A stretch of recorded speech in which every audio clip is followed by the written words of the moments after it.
there are some customs that are very enjoyable. Let's not get all riled up about this. An occasional drink never hurt anyone. Come on, fill up. A drink in the evening is just about the best thing I know of. So with that being said, Cheers, brother.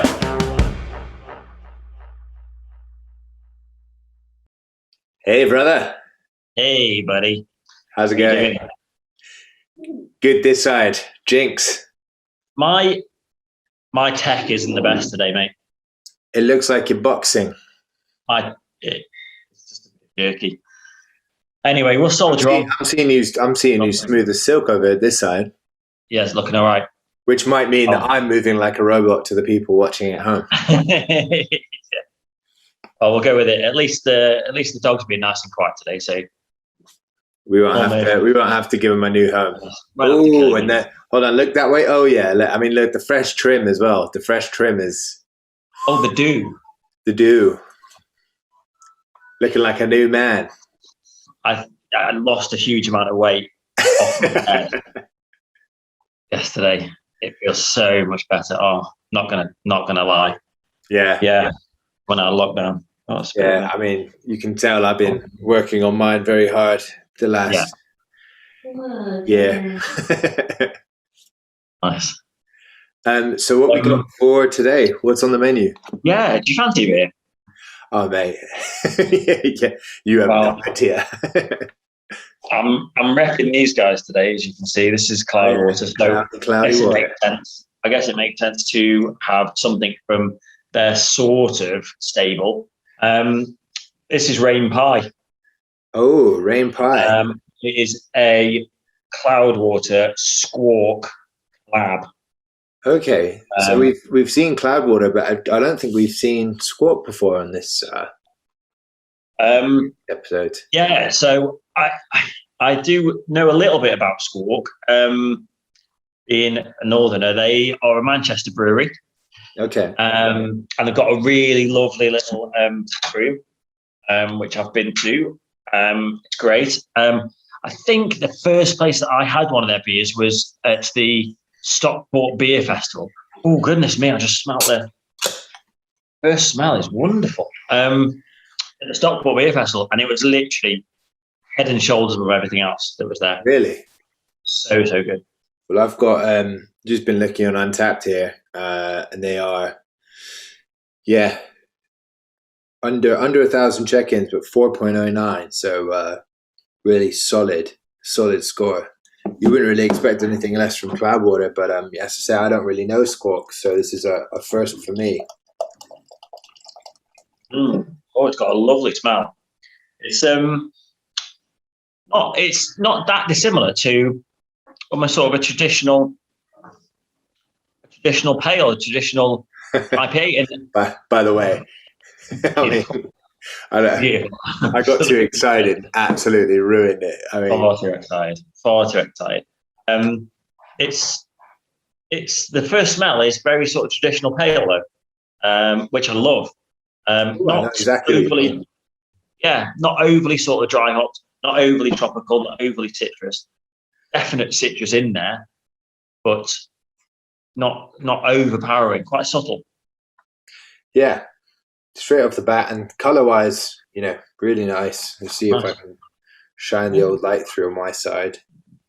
Well, cheers, brother. Cheers, brother. Hold up the light as well. Yeah, nice and pale.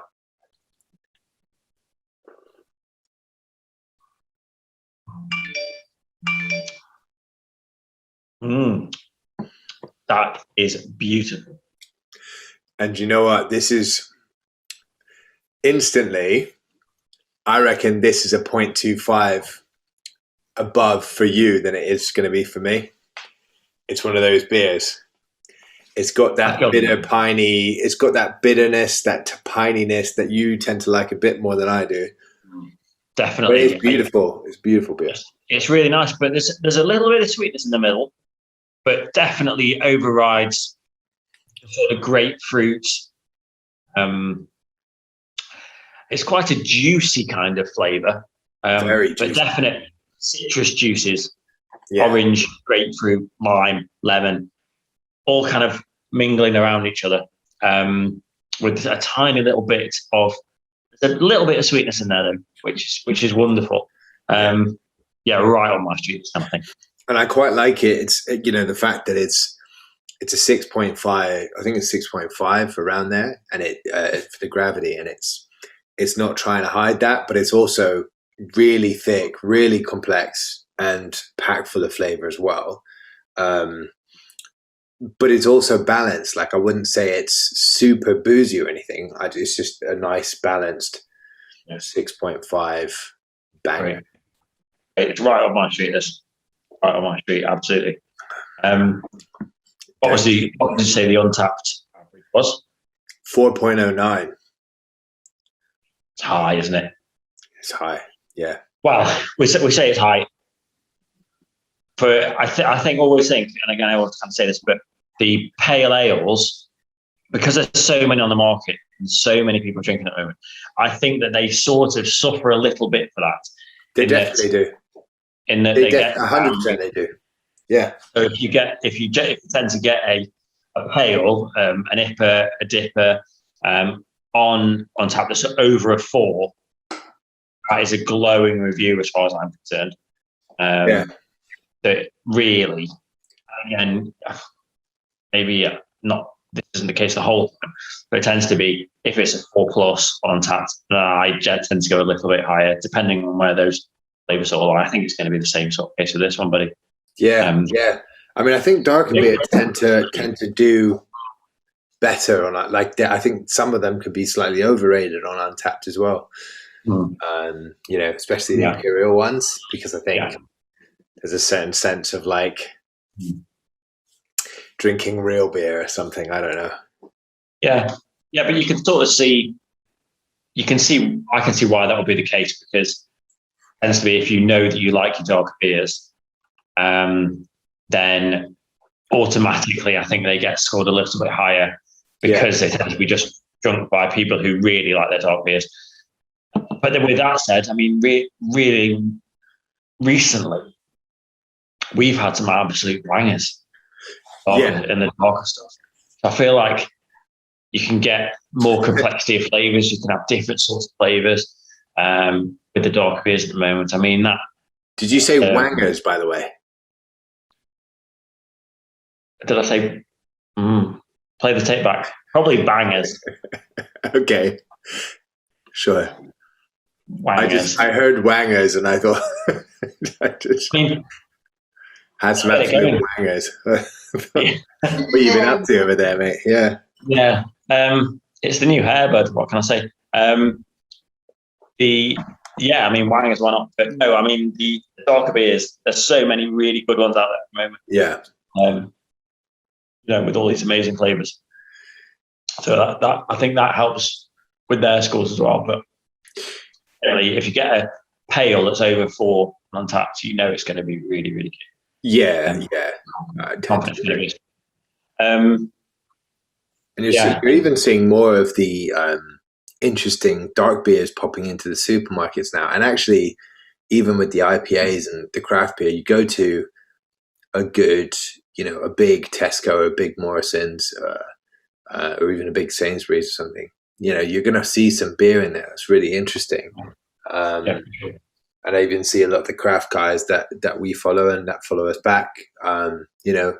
They're checking in supermarket beers. We've talked about a few on this show.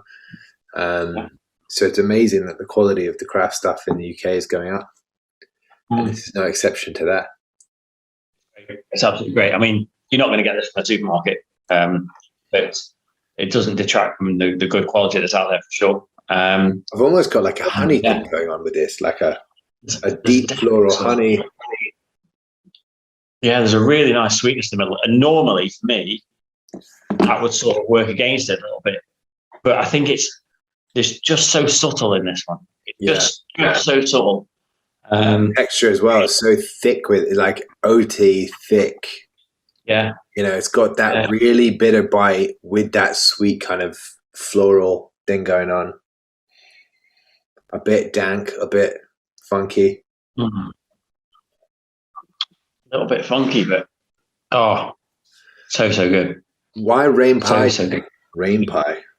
Like magpie, but rain. Well, it's a woodpecker on the thing, isn't it? Maybe, yeah. Who knows? I'm pretty sure that is a common woodpecker. Unfortunately, haven't really. I don't know my birds that well. You're not down with ornithology? No, I don't like to sit in huts. I mean, there's probably a little bit more to. No, there probably isn't much more to it than that. To be fair, The bird watching. Yeah, just sit. Just sit in a hut. Binoculars. Yeah. Maybe a camera. Maybe one of those massive camera lenses. I think that it would be frowned upon if you just had a few really nice little beers in your hut, in your bird spotting hut, and you could just. I guess you like. You'd be like, "This is the Rainpie. It's the sound we attract the woodpeckers with." Probably not the best idea to do a podcast whilst in a. I mean, it could be something for the future to look at. I mean, do you think birds would like beer? You could do. Yeah, I mean, I guess that's the problem, isn't it? Because if you called it like the birds and the beers. Come on. It is scary sometimes, right? Yeah, I mean, if we really should turn this into a bird watching podcast now. Yeah. And cheers, brother. Literally like the birds and the beers.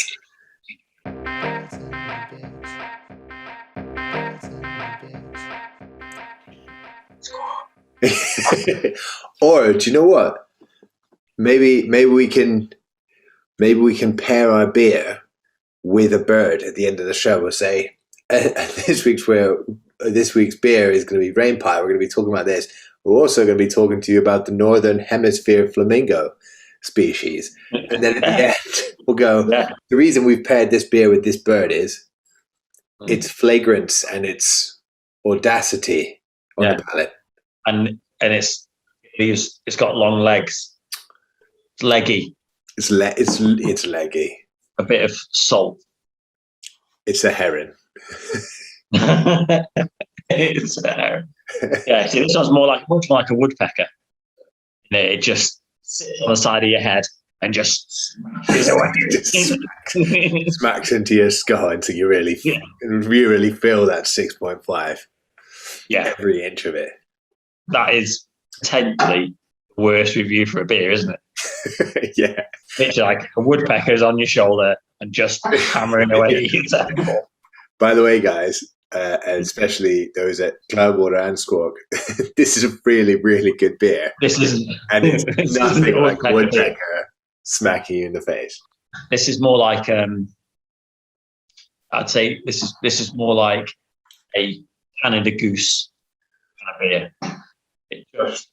It's big and it's bold and it's a nice thing, and it just glides along. It's super smooth, majestic, and the goose. Yeah, it's majestic. The golden egg of the Canada Goose. It's good. A bit dank. Pepe, there he is. We were just commenting how good you've been today. We were. I know, it's unbelievable, isn't it? Yeah. When you go and start shouting. He wants to have his say. He loves to be involved. Every episode, he's got to have some sort of say, hasn't he? Come on. Come on.